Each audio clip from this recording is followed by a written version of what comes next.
Hello, everyone, and thank you for joining us. My name is Michael Arbon, and I'm joining you tonight on behalf of Stand Up Now Australia for this discussion examining the ASIO Amendment Bill number 2 and the broader questions it raises about security, accountability, and democratic oversight. Over recent months, considerable attention has focused on the proposed changes to ASIO's compulsory questioning powers that were originally introduced in the aftermath of September 11 attacks as extraordinary counter-terrorism measures. More than 2 decades later, Parliament continues to debate not only how these powers should operate, but also what role they should play in a democratic society. The legislation has already passed the lower house, and it now sits before the Senate, where 12 amendments have been proposed as parliamentarians continue debating the future of ASIO's compulsory questioning powers. While much of the public discussion has centred on the sunset clause, the legislation also raises broader questions about oversight, accountability, the expansion of intelligence powers, and the balance between national security and civil liberties in a democratic society. Much of the public discussion has focused on the bill's sunset clause and whether these powers should continue beyond their current expiry date. The broader debate extends well beyond a single provision and raises larger questions about accountability, oversight, proportionality, and the long-term expansion of intelligence powers within Australia. Tonight, it's not about fear and it's not about political tribalism. It's about understanding how these powers have evolved, what the current legislation proposes, and where Australians believe appropriate limits should lie between national security and individual liberty. We're very fortunate to be joined tonight by Andrew Wilkie MP. Before entering Parliament, Andrew served as an infantry officer with the Australian Army and was seconded to the Office of National Assessments, the ONA, now known as the Office of National Intelligence, as a senior intelligence analyst. He later returned to the ONA as a civilian after he left the Army.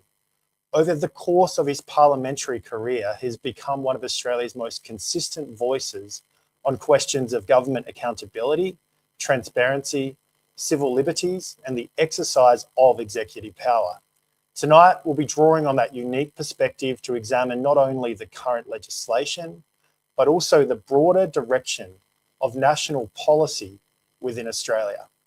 Our goal is simple: to have a thoughtful, respectful, and informative discussion that helps Australians better understand both the legislation itself and the larger question it raises. To everyone watching tonight, I urge you to contribute in the comments to the discussion. Ask your questions and I will do my best to pass them on to Andrew and make sure that he responds. Andrew, thank you for joining us tonight.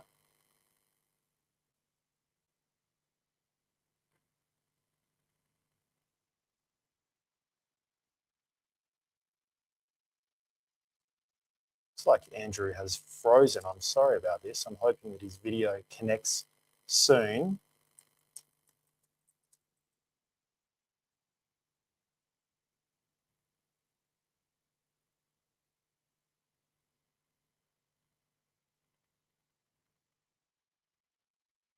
Looks like it's back to me, guys. So I might give you a little bit of a history on the ASIO Amendment Bill while Andrew does his best to reconnect to us. This piece of legislation is one that arose following September 11.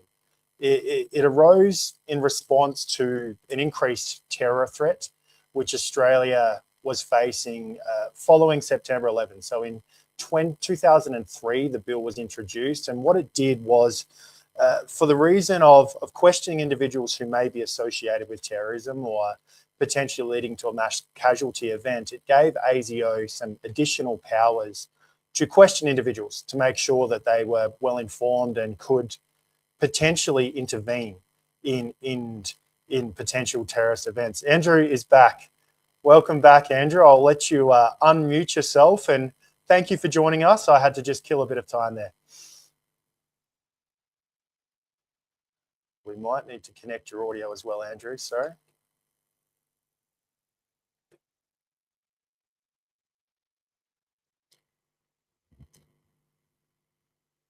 Sorry, everyone. This is the wonders of a live StreamYard. This proves that we didn't pre-record. Everything's running live. Please hang with us, and Andrew will get that audio up and running for us soon.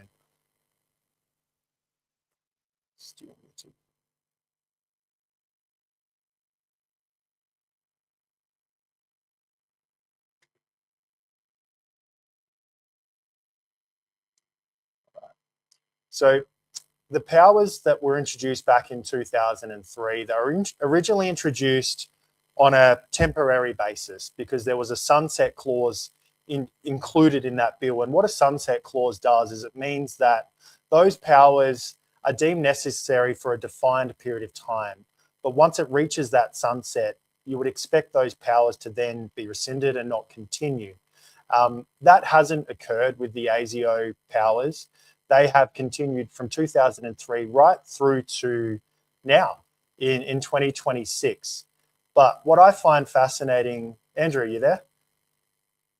Is that since 2003, the powers have only been used 20 times. So they've been used rather sparingly. And I think one of the reasons why that has occurred is because there has been that threat of a sunset clause. It hasn't been overused. It's always going to come to an end. Even in the past 3 years, they've not been used before. Andrew, I think you're with us. Okay, can you hear me now, Michael? I can. Welcome, Andrew. Introduce yourself. Mate, I'm very sorry about that. I got the disadvantage of missing your whole preamble. I tell you what I've done. I've disconnected everything, restarted twice, and I think Tasmania is now reconnected with you in South Australia and our host in Western Australia. Sorry about that. It might have been the intelligence. I know it's a dark mofo festival there at the moment, Andrew. Maybe there's some silly business going on, or just too many people using the network right now. No. There are some dark forces at work down here in the middle of deep winter in Tasmania. But it means I won't have the best sound, but it'll work. It's working, Andrew. Thank you very much for joining us. I know you have a background in intelligence, so you are the right guy to speak to. Andrew, how did we get to where we are? The ASIO powers were granted back in 2003. It's now 2026. They were originally granted with the promise of a sunset clause. Is this another case of a temporary government measure becoming almost permanent? Well, that's right. And I'm sorry, I didn't hear your preamble, so I don't know how much you've already gone over. But of course, the terrible terrorist attacks in 2001 led to almost an avalanche of new laws. In fact, at last count, since 2001, I think at the federal level, there's now more than 100 counter-terrorism laws have been introduced. And in fact, if you include laws at the state level, it's 200 or 300 or more. So there's been a lot. So in 2003, there was this ASIO bill which allows the detention and questioning of people for up to, I think, 48 hours without charge on the order of the Attorney General. At the time the laws were made, it was, I think, a minimum age of 16, but then in 2000, it was reduced to 14, at the age of 14. But it always came with the safeguard that every couple of years it would be reviewed and there would be the opportunity to abolish that law, which is good because something made in the heat of the moment, in the immediate aftermath of a very traumatic event, there's every likelihood that those laws will then become unnecessary, or there'd be a realisation that they were overreach.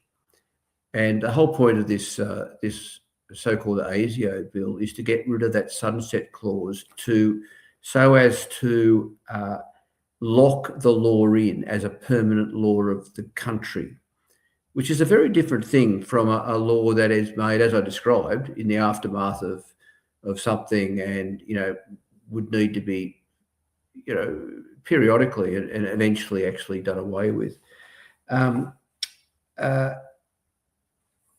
The fact that we've got to this stage where that has now passed the House of Representatives, the abolition of the sunset clause, and it will go to the Senate where I expect it will be supported. is something that should concern us all. And I think it's a very, very worthwhile subject for this session tonight. Andrew, I guess taking it back to the original introduction of these powers to ASIO, it was originally centered solely around terrorism. Terrorism was a threat that they were trying to combat, and they wanted more information to make sure they could get ahead of the game. Since then, reasons by which ASIO can question individuals has expanded. Has this gradual creep of the scope in which ASIO can question individuals, has that been necessary? Or do you see this as a potential excessive creep without a clear need for this to occur? Look, I'm not anti-reform. You may have mentioned, Michael, in your introduction that I served for 20 years in the army. I served for 3 or 4 years in the intelligence services. I'm a realist. I know that we need to modernise our laws, particularly as the risks to our security evolve. So I'm not anti-reform. I want to be clear about that. But of course, reform has to be fit for purpose, and the process for getting that reform has to be sound. One of the problems we've got here is that reform is often reactionary. It's made in the heat of the moment, when there's a lot of political pressure for something to be done. There's a lot of public pressure for something to be done. People want to feel safe. That's understandable. But you do run the risk of overreach. And of course, whenever something dramatic happens, whoever's the opposition, whether it be the Labor Party or the coalition or who knows what in the future, they are reluctant to stand in the way of reform. They don't want to look weak on national security. And of course, when the heat of the moment has passed, both the government and the opposition, and a whole lot of other people, a whole lot of crossbenchers included, I suppose, they're very reluctant to want to wind things back. Because imagine if you're the policymaker who winds something back, and then something bad happens. You don't want to be accused of having made changes or windbacks that resulted in that subsequent bad event, if that makes sense. So it's quite a problematic dynamic, and it's one that politicians, governments, and the public need to be really alert to, and actually resist that temptation that when something bad happens, there's an instinctive response, probably overreach. The opposition doesn't feel it can speak up. No one wants to wind it back eventually. It probably helps to explain how we find ourselves in this situation now, where a law made, 23 years ago, which for very good reason had a sunset clause. Back in 2003, everyone understood the creation of a law that allowed ASIO to pull someone in for 24 hours, and it could be extended to 48 hours, without charge, even if they're not suspected of being guilty of a crime. That was a dramatic development in this country. Let's remember, Michael, that ASIO under these laws can pull someone in, not just if they are suspected of being guilty of an offence, but even if they just simply are in possession of information that might be helpful for ASIO. This is perilously close to police state stuff. Where ASIO in some countries might be called the secret police. I don't call them secret police. They're a legitimate organ of state, and they're well regulated, and I don't have any gripe with them. But it's not your regular police force. It's your domestic intelligence service. The fact that they can pull someone off the street secretly for a couple of days, even if they're not even suspected of being guilty of an offence, this is perilous stuff. We need to be very careful where we go with these sorts of laws, and hence the problem with this ASIO bill that's now before the Senate. that would, if that passes the Senate, and by the way, I voted against it in the House of Reps. There weren't many of us who voted against it in the House of Reps. If that does pass the Senate, I fear that we have migrated just that little bit closer to what you might characterise as a police state. Yeah. There is that natural instinct for governments to want to be seen to be doing something, anything really, when there's a crisis. And I understand that. That's the way our political system works, with the pressure from the media, the general public, and the opposition. I want to bring up a quote from 2003 when the bill first passed in its original form from our now Prime Minister, Anthony Albanese. He was in opposition at the time, and he said, "What this legislation represents is a threat from the inside. It represents a threat to the very democratic values which we say distinguish us from authoritarian, undemocratic regimes." Andrew, I'll get you to comment on that, because I think this reveals a lot about modern politics. How when in opposition, it's very easy to criticise and take that sort of hardline approach. But when in government, this Labor government's now presented a version of this law that excludes that safeguard mechanism that was originally in the bill. So they want to make permanent the very powers that they called authoritarian just 23 years ago. Yeah, look, it's easy to throw stones when you're in opposition. It's easy to be pure. To be fair to governments of either colour, red or blue, it is the reality of actually being in power is more challenging. All of a sudden, when you're confronted with the real advice from the security services, when you're confronted with the reality of being responsible for the country's safety and not wanting to look weak on national security, not wanting to make any changes that might one day be found to have been a cause for for some breach of national security. So there are some realities here. But that's as far as I'm going to give the government a bit of slack. The fact is too that governments in Australia, whether they are red or blue, they crave power. They like secrecy. They don't like to be challenged, and that's why we need to have in place processes, and we need to have forces within the parliament that are always holding governments to account and always challenging them when they want to have more power. At the moment, that's very difficult in our parliament, because you've got the government who's under those pressures of real politics. You've got a very conservative opposition who just wants more and more power. So this is a time for people like you and me to stand up and to speak out. I'm but one vote in 150 in the House of Representatives. It's a time for the Senate over the next couple of weeks to really pass a critical eye over this ASIO bill and to say, is this a good idea to be getting rid of this sunset clause? And I'd argue, of course, no. You've also got to place this in context. Is this an issue in isolation that we might talk about? Or is the context, everything that wraps around this bill, is it actually something we also should need to be considering? And is the country slowly walking in the wrong direction? I gave a speech in the Parliament, I don't know, it might have been a decade or so ago, and I rattled off a number of the ways in which we are becoming. Well, to be fair, we're not a police state. We're not about to become a police state.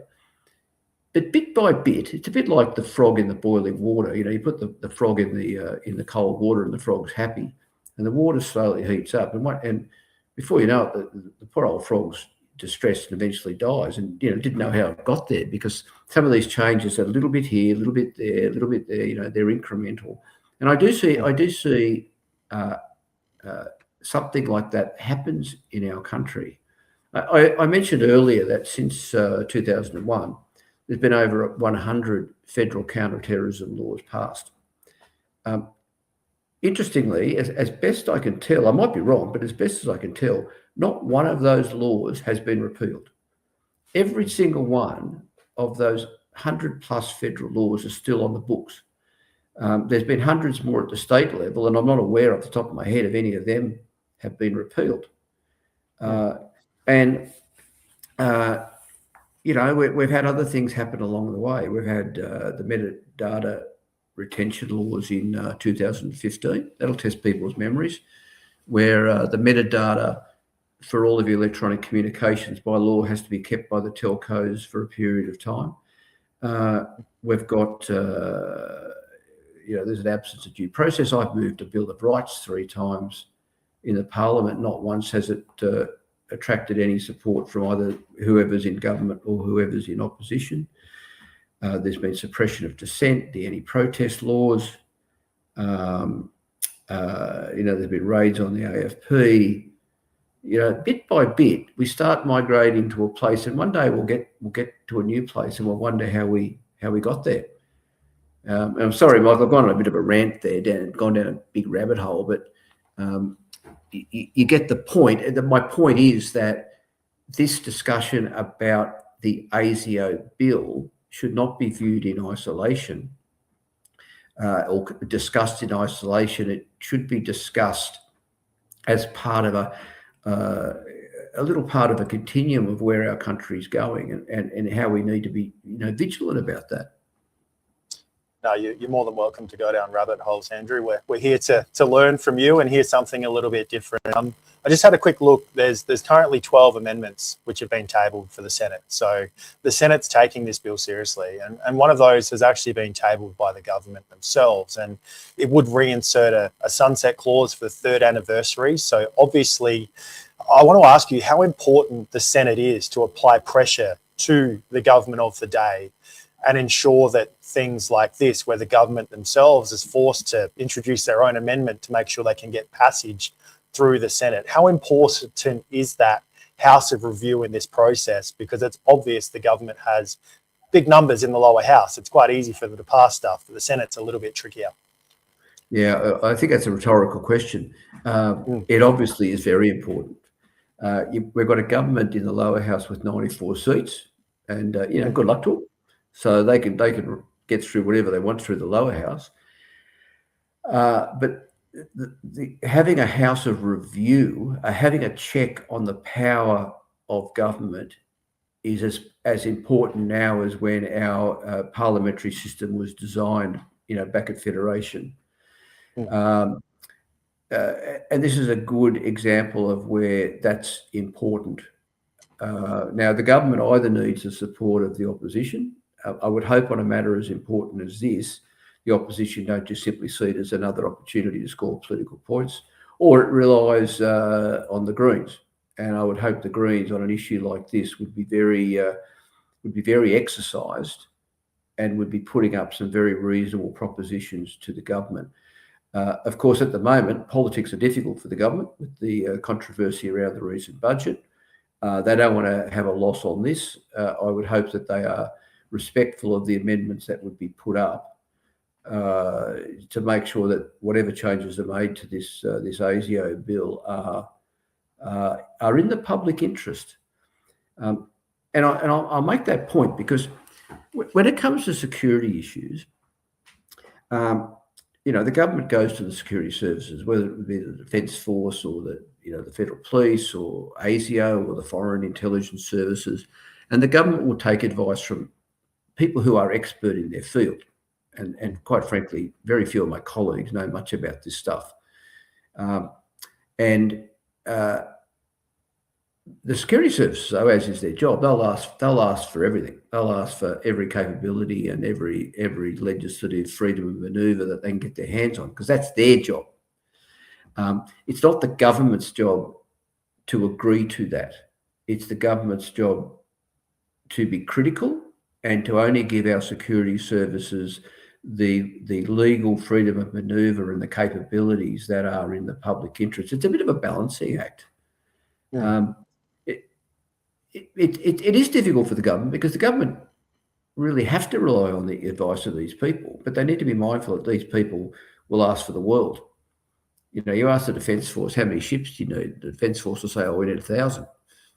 well, we can't afford 1,000, we might afford 12. You ask the intelligence, you ask ASIO, what powers do you need? They say, oh, we need to be able to take people off the street and lock them up for as long as is necessary to guarantee the safety of our community.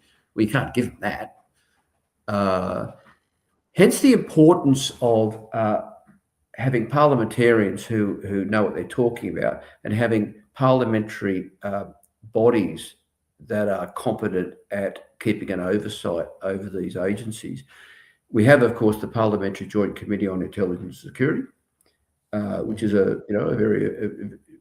mostly a very effective parliamentary committee that has oversight of the administrative matters of the intelligence services. We have a defence committee now with oversight of defence matters, and in particular the AUKUS project,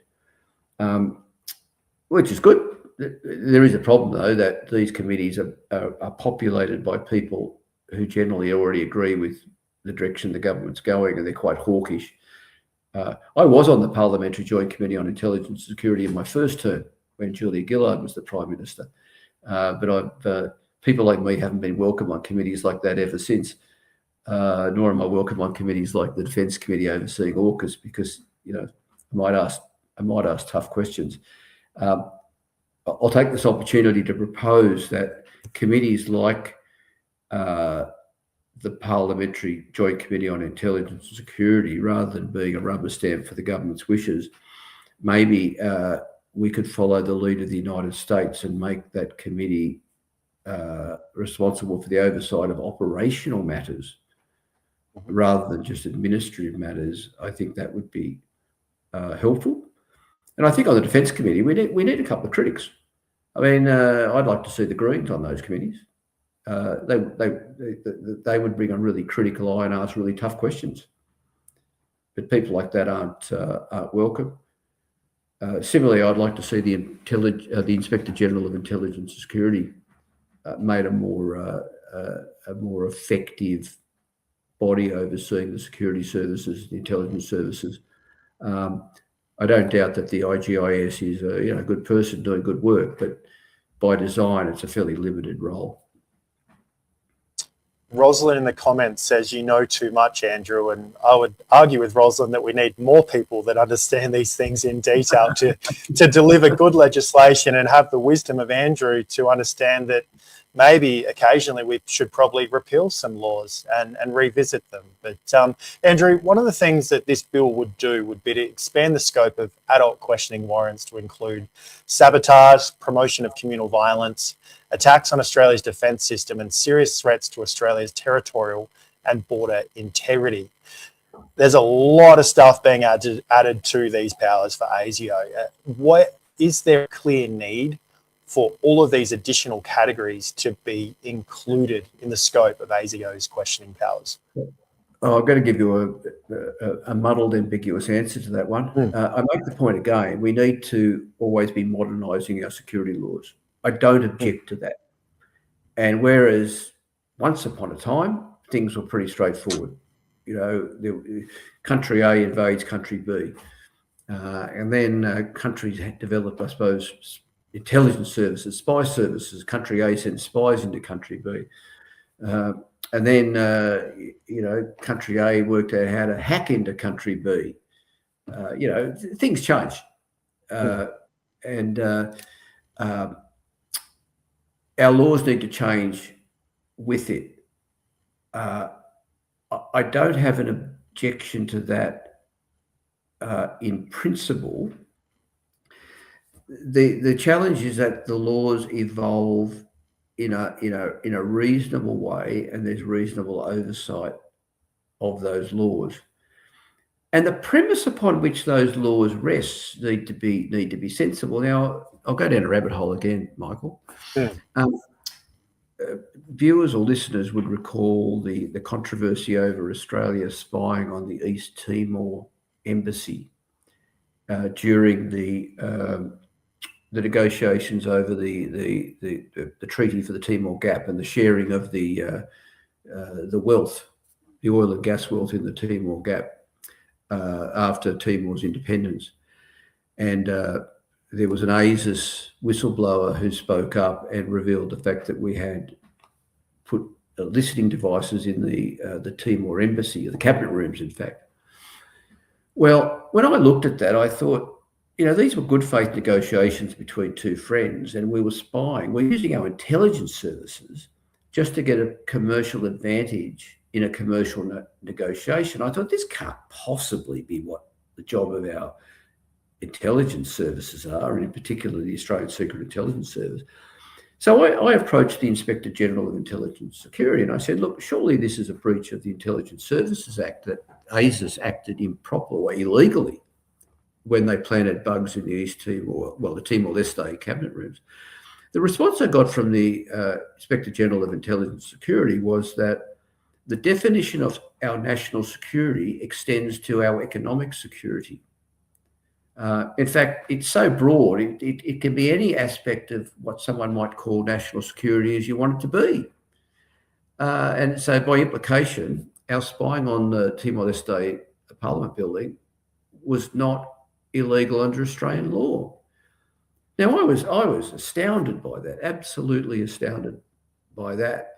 But so long as we're going to have a definition of national security as broad as any government wants, then we have a problem there that we can't have unrestrained evolution of our national security laws to accommodate this ever-ballooning definition of national security. It ends up, I don't know, where does it end up? It shouldn't have ended up us putting listening devices in the cabinet room of the Timor-Leste Parliament. But that was years ago. Who knows where it evolves in the future? How long's a piece of string, hey? I think one of the biggest challenges is determining where sort of security ends and liberty begins. And I just want you to lean in a bit, Andrew, into modern politics and political philosophy. And it appears to me that this argument of left and right, I think they're terrible ways to define a political philosophy. It doesn't make any sense. Are there still people within Parliament that have clearly defined principles when it comes to liberty, the rights of the individual, other than you, Andrew? Is there many in there that give deep consideration to those bigger, more meaningful things? There are a lot of very decent people in Parliament, I'm pleased to say. I'm pleased to report that there are very, very few people in the House of Representatives or the Senate I wouldn't be happy to sit down and have a cup of tea with.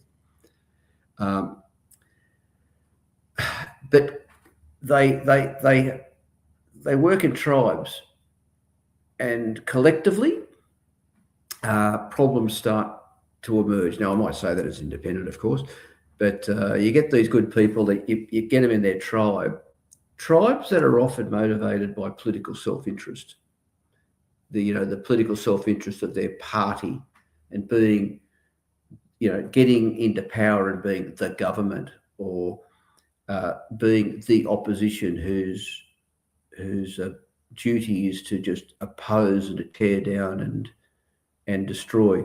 There are a lot of good people. There are a lot of good people there.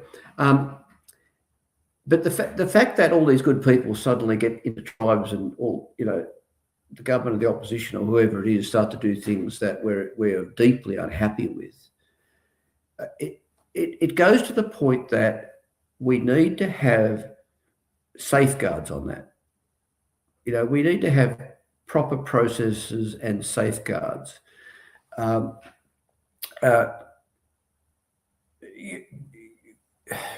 For example, I gave the example of we need to have a more effective, say, intelligence and security committee overseeing the intelligence services.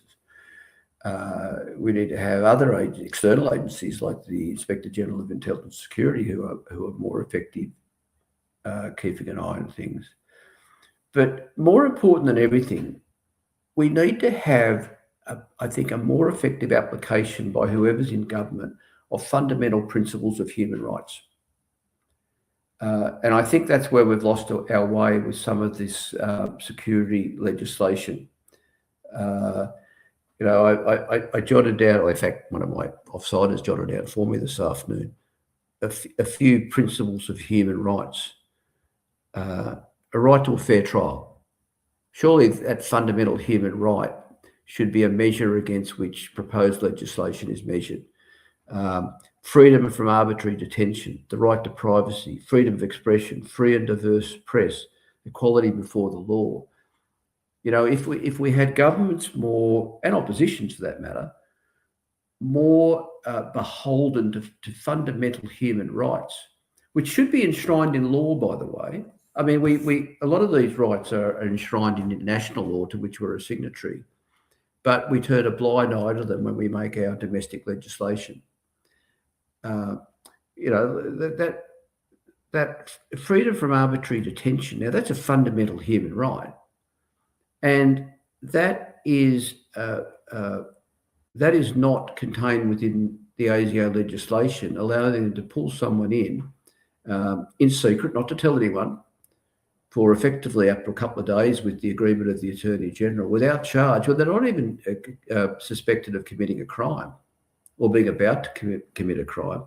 Well, I would call that arbitrary detention. You know, that's a breach of someone's fundamental human rights.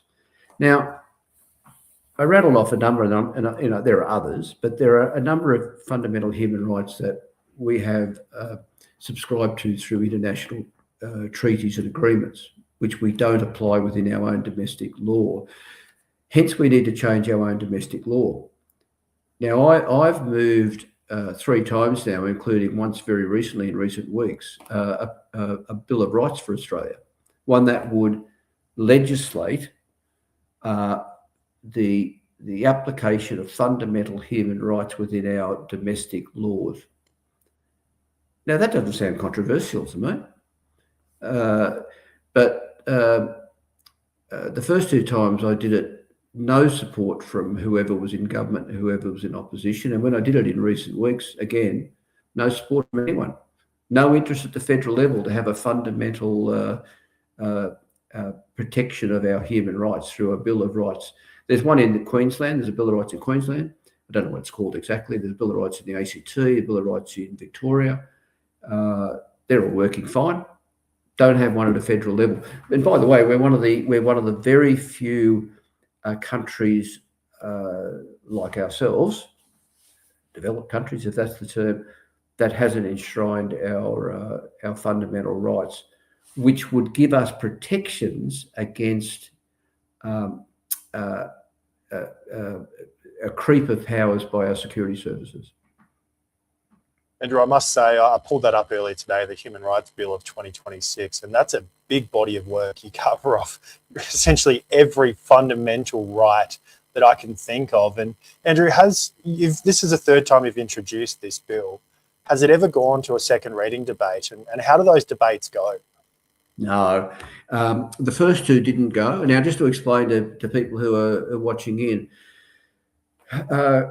any bill moved by someone other than a minister is called a private member's bill. So in all 3 cases, this is a private member's bill moved by someone who is not a minister. In my case, well, just me, Andrew Wilkie. So you give notice of motion. That goes to what's called a selection committee, which is a small committee of parliamentarians controlled by the government, and they decide what bills will be brought forward to the parliament and when. The practice is generally that they all get to be tabled and introduced, but very few of them get to go to what's called the second reading, which is a fulsome debate about it and a vote ultimately at the end of the second reading. In the case of the first attempt, the second attempt, and I fear that this most recent attempt, it was selected by the selection committee because they really had no option. I spoke to it for about 10 minutes. It was seconded by Helen Haynes. Or in fact, it's given a total of 10 minutes. I spoke to it for about probably 7 or 8 minutes. Helen Haynes spoke to it for 2 or 3 minutes. And then it's parked. And it just sits on the notice paper, and it's only brought forward for a fulsome debate if the selection committee decides to do so, and that's only if the government wants it to happen. And then it just drops off the notice paper at the end of the parliament. So it's rare for it's unusual for a government to allow something like this to come on for a full debate. Very occasionally they do. I will look for opportunity to speak with either the Attorney General, Michelle Rowland, or perhaps through staff to talk to her office and see if we could maybe get a second reading debate. Who knows? Who knows? I think it would be in the public interest. It would definitely be in the public interest. I think there is strong public support for having a Bill of Rights. You can call it whatever you want, a Charter of Rights, a Charter of Rights and Responsibilities, or whatever. But I make the point again: we almost, look, I'm not sure we might even stand alone. At least we're one of very few developed countries that doesn't have fundamental rights enshrined in our legislation. The US does, the UK does, Western European countries do. We don't, and that seems to suit whoever's in government, whoever's in opposition. It gives them more power to do what they want to do. Well, I can tell you, whether you agree with your bill or not, that debate would be fascinating to hear the different perspectives on whether rights come from government or whether they come from us. It'd be a fascinating discussion. Andrew, back on the ASIO bill.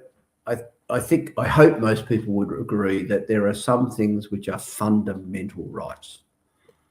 They're bigger and more important than any utterance by some government minister. One of the criticisms against having a Bill of Rights is, and by the way, if we had a Bill of Rights, there'd be a question mark over this ASIO bill.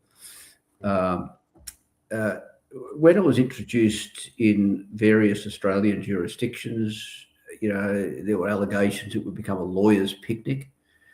I know when it was introduced in the United Kingdom, the critics said it would be a lawyer's picnic. The courts would become clogged with claims that people's rights are being breached. It hasn't happened. It just hasn't happened. It doesn't become a lawyer's picnic. It doesn't mean that judges start to run the country. It's not the experience overseas. So there you go. Thank you. That's great context. Now back on the ASIO bill. So in order for an individual to be questioned, you said before that they didn't need to be accused of a crime or anything like that. And I just want you to walk us through how a warrant is issued for the questioning of an individual under these ASIO powers. Do they need to go to a court, or how does that work?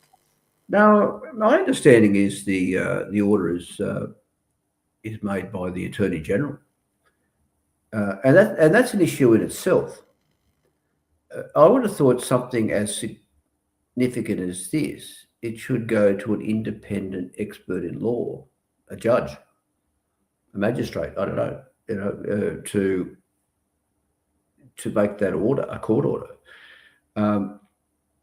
The problem, there's a problem with politicians when they deal with the security services. And I've seen this as an outsider in the political sphere. I've seen it as an insider when I used to work in the intelligence community. It's very easy to almost intoxicate a politician and bring them into the tent. Politicians normally aren't familiar with the world of intelligence and spies and classified material and documents with secret written on top.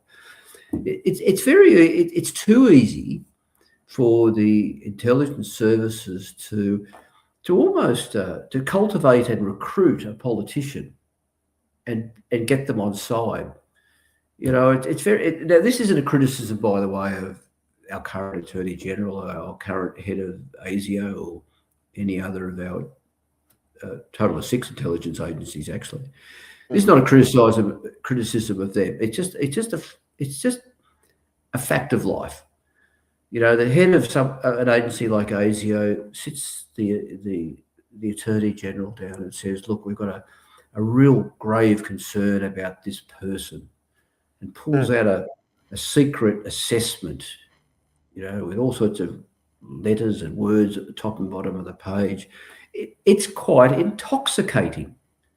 And it's very easy to persuade a lawmaker to agree to what they want.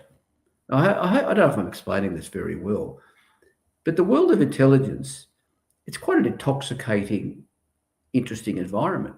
And when a politician brushes up against it, they could easily be persuaded to write a warrant, for example. Because let's face it, I mean, even the best and cleverest attorney general, when the head of ASIO says this person is a serious risk to national security, or they know information that is very relevant to our national security, which attorney general is going to be brave enough or strong enough to say no? I don't think any of them would they? It is an intoxicating environment. It is hard for politicians to stand up. Well, not stand up, but it's hard for politicians to stand strong and know when to say no. That's a challenge for them. It's hard, but that's what they need to do, and not just say yes every time they say the head of ASIO comes to them and says, we need a warrant to do this or that. And by the way, I've got a fun fact for you. Have I got it here? I referred to the metadata retention laws. Yep. Where is it? I've got it here somewhere. Hold on. I don't want to waste your time. So back in, oh God, I can't find it. Hang on, I've got it here somewhere. So the metadata retention law required, this went through some years ago, this requires the telcos to keep all of the metadata for electronic communications for a couple of years. And at the time it was claimed that this, I can't find it. At the time it was said that this would only be used in most extreme circumstances. Now, I can't find the exact figure. Since it came in about a decade ago, metadata has been accessed by more than 20 Australian agencies over 300,000 times. Wow. Whoa. Hopefully by the end of this session, I'll actually find the point on the, I mean, once these agencies get these powers, and often they need these powers, but it's easy that they become overused. Absolutely. You talk about oversight as well. This bill purports to introduce additional reporting requirements which ensure the Attorney General is made aware of any information regarding conduct under a compulsory questioning warrant. So the Attorney General who approves the warrant is made aware of the conduct that occurs under the warrant. What are your thoughts on that, Andrew? Is that really a giant step forward? No. The offset for getting rid of the sunset clause is that some extra matters will be reported on. Some. Yeah, fine. Tinkering around the edges, that's all it is. That's simply some additional matters will be reported on when there is a report made on the application of the law. There is no way in the world that can offset the abolition of the sunset clause. It's as simple as that. And by the way, I found those figures. So the metadata retention laws requiring the telcos by law to keep metadata for 2 years. After 10 years, it came in 2015. I voted against it. In 2025, this is just in 1 year. This is 10 years after they came in, but this is just in 1 year. There were 364,868 authorisations made by 21 enforcement agencies to access the metadata that had been kept by our telcos. I thought this metadata was just to be accessed once in a blue moon to pursue terrorists. I mean, this is crazy. That metadata legislation, that doesn't include the sunset clause, does it, Andrew? That's a permanent measure. Is that correct? Sorry, say that again. The metadata capacity, that's an ongoing thing. There's no sunset clause involved. No, there's no sunset clause on that. No, there's no sunset clause on that. And by the way, there are sunset clauses on a broad range of laws, not Yep. certainly not just to do with the security services. And you do wonder if this is a slippery slope, that the practice of having sunset clauses, which are sometimes a political fix when a government has trouble getting a law through the parliament. So Yep. to appease the critics in the parliament, they might say, "Oh, well, we'll put a sunset clause on it." It's a political fix. And then as soon as the heat goes out of the political debate, they might quietly just want to do away with the sunset clause. This is at the same time too. Remember, I said we've got to put this stuff in context about all these other things that are slowly happening in our country. I noticed a couple of things just recently, and this is related. I noticed in the proposed changes to the NDIS, the minister would be given greater powers to unilaterally make decisions without stuff going to the parliament. Yep. I've noticed with there was something else. Certainly the NDIS changes, and there's some other things recently where the legislation has just low profile given increasing powers to the minister.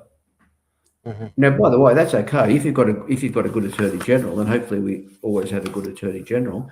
Then giving more power to, say, the attorney general on security matters, that might be fine. You might be able to trust that attorney general. But I think as a matter of principle, when we make laws, they need to be made on the assumption that you don't have a good attorney general. We need laws that protect us from a bad attorney general. Michelle's fine. Mark Dreyfus is fine. These are all fine. I'm not complaining about them. But you don't make laws based on the fact that the next attorney general will be Mark Dreyfus or Michelle Rowland. You make a law on the assumption that the next attorney general should be someone less competent and decent. Absolutely. Andrew, how important is feedback from the general public as a politician? So I see there's 12 amendments tabled in the Senate. There's been quite a bit of public interest in this bill, and I see the Parliament is responding. There's amendments from the Greens, the government, One Nation, UAP, all over the place. There's lots of amendments proposed to this law. Stand Up Now Australia has run a pretty good campaign on this, so people have got involved. What sort of interest do you take when the public start contacting you on a bill like this and expressing their concern? Oh, it's very important. It's very, very important. And as we've seen just today with the government making some changes to its recent tax packages on capital gains tax and trusts, you see that when feedback is strong and constructive, governments will pay attention to it. Maybe because the feedback is constructive, maybe because they're worried about how many votes they're going to lose. But for whatever reason, the feedback does matter. Of course, laws around national security are a little bit more tricky because the general public may not know the whole story. Although I'll turn that on its head. It's also too easy for the government to say and for the public to believe, well, we know things that you don't, and you've just got to trust us. Yeah. I'm very suspicious of that sort of approach. Fortunately, a lot of things are actually self-evident at first glance, whether you're a security expert or not. I would hope that you don't have to be a security expert to understand that freedom from arbitrary detention is a fundamental right. Yep. And when the public speaks up, and when organisations, when civil society organisations speak up, governments need to pay attention. And if they believe they know more, and then they need to make the case. They need to make the case to the community, because at the end of the day, in a democracy like ours, government only has authority so long as it has the support of the community. And if it doesn't have the support of the community, then it's in strife. We have a diminished democracy. So on something like this, they need to make the case, and they have not made the case about changing the ASIO laws in this way with this ASIO bill. Let's not forget, well, actually, people aren't aware of this, so I'll bring it to their attention. People who have looked at the making of our security laws since 9/11 in 2001, I'll check my notes here. On average, it's only 2.5 days from the introduction to the finalisation of a security-related bill in either the House of Representatives or the Senate. So it's not 2.5 days of debate. It's like, what's that, 48 plus 12, what's that, 60 hours total. Mm-hmm. Monday morning, a bill is introduced, and by what? Wednesday afternoon, it passes the House of Reps, or Monday afternoon, it introduced to the Senate. By Wednesday, it's passed the Senate. Now, that is quite unlike just about any other category of legislation. That just goes to show that when we make national security legislation, it is often made in a reactionary way, in the heat of the moment.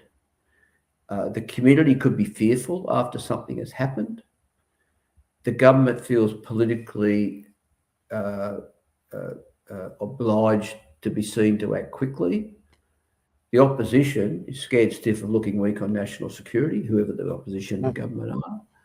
These bills are often made very quickly in a very reactionary way, which is exactly why these sorts of laws should have sunset clauses to be reviewed in a couple of years when the moment has passed.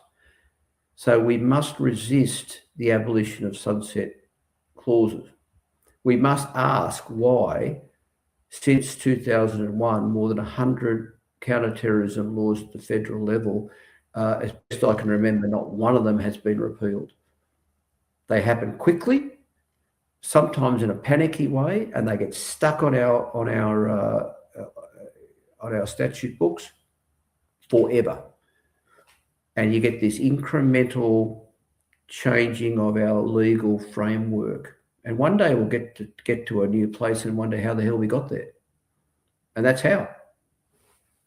Absolutely. And often these bills pass with a guillotine motion with no or limited debate as well. That happens a lot in the Senate. Does that happen in the House as well, Andrew?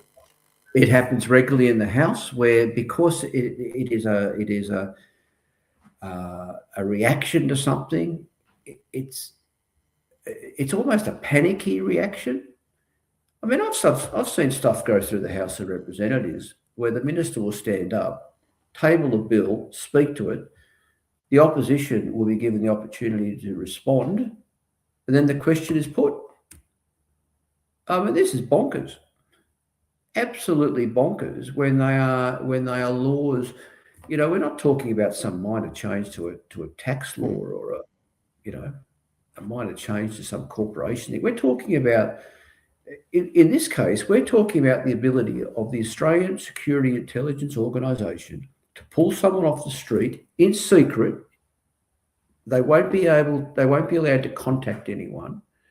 They can be kept for up to 24 hours without charge. That can be extended by another 24 hours on the order of the minister. When they're not even suspected of a crime, simply because they know something that ASIO wants to also know. As I said a moment ago, this is bonkers. This is. I'm the first to stand up for national security. I did 20 years in the army. I did several years in the intelligence community. I'm the first one to say, let's do what we need to do to keep people safe, but not like this. This is overreach, and politicians need to push back against the wishes of the security services. Sounds dystopian the way you put it. Andrew, I understand you've got to head off in a minute. So one final question just to wrap up, if that's okay. Should this legislation pass, let's just say that sunset clause proposed by the government in the upper house is reinserted. where do you think this debate goes next? What should Australians be looking for over the next, say, 3 years in terms of ASIO to be able to monitor these powers and ensure that they're used sparingly and well? I think Australians need to be much more alert to the mission creep that happens in the security space. And we who are in Parliament and also civil society organisations need to be outspoken. We need to be alert to this incremental shift in the nature of our community. Once we become insensitive to this, then it'll just keep continuing. We've got to remain sensitive to it and not just be silent to it. And those of us in both houses who are alert to these issues need to keep speaking up. And we need to keep the pressure on the governments to review stuff, to wind it back where it should be wound back. I mean, there was a bill went through the Parliament, or at least the House of Representatives, just in recent weeks, which actually did change quite a large number of secrecy provisions. And that was good. As far as it went, that was good. But it did not fundamentally wind back any of those significant security laws and counter-terrorism laws in particular. It was really a bit of tidying up. And the government crowed about it and said, well, we are alert to the need to wind back where there is overreach. But they haven't wound back anything significant. We need to remember that when any new law is made, there needs to be an effective public consultation. There needs to be an effective debate, one that's not guillotined in the Parliament. The government needs to be open-minded to the reasonable concerns of the community. When they're implemented, they need to be effectively overseen by organisations like the Parliamentary Joint Committee on Intelligence Security and the Inspector General of Intelligence Security. They do need to contain sunset clauses, so they're reviewed from time to time. And governments, in particular people like the Attorney General who oversees ASIO, or the Foreign Minister who oversees ASIS, or the Defence Minister who oversees the three defence intelligence organisations, or the Prime Minister who oversees the Office of National Intelligence, they need to be careful not to become intoxicated by these issues and to be prepared to push back when necessary. And as I say, Andrew, the price of freedom is eternal vigilance. So everyone watching tonight, make sure you please keep an eye on the Parliament, be involved in politics, get to know your local member of Parliament, and don't be scared to approach them and ask questions on any issues. It's really, really important. Andrew, thank you, first of all, for your service to the country. We appreciate that. It's something that we don't say enough in this country. And thank you for joining us tonight to share your insights and experience. Thank you very much, Michael.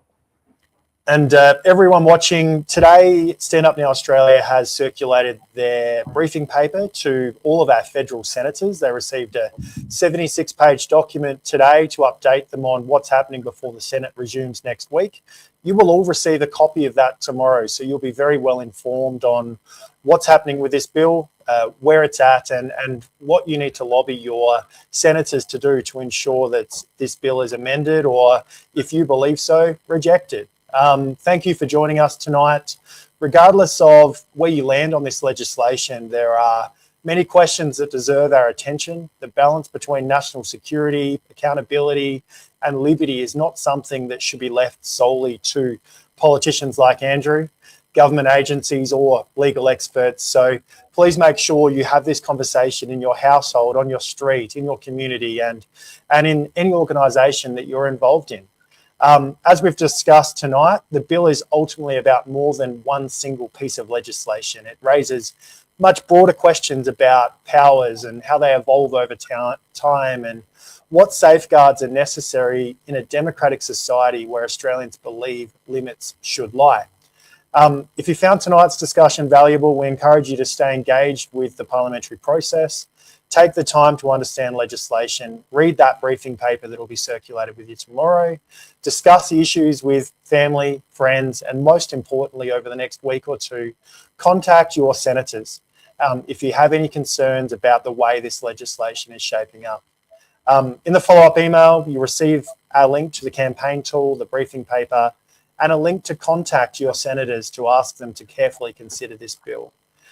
Thank you again, Andrew, for joining us, and to everyone else who has joined this Stand Up Now webinar. We look forward to seeing you at the next event. Thank you.